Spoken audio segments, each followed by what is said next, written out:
हो हिंदू मुस्लिम चाहे दलित, शिक्षा से बड़ा कोई धर्म नहीं। बच्चों के लिए स्कूल बनाओ, भगवान का असली घर वही। पढ़ने लिखने की उम्र में ही कई बच्चे बाबा बन गए, जो सही से पैदा हुए नहीं उनके भी बॉयफ्रेंड बन गए, उनके भी बॉयफ्रेंड बन गए। न देखे कोई टैलेंट ने, इस बात का इनको है पता। पिछवाड़ा हिला के आसानी से तभी तो इनको फेम मिला। गोल्ड मेडलिस्ट कचरा बिनते, कोई तो सब्जी बेच रहा। वाह क्या देश का सिस्टम अब भी हिंदू मुस्लिम कर रहा।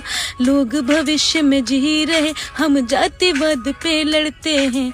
ये है अदर कंट्रीज, हम ड्रीम 11 पे सट्टा लगाते हैं।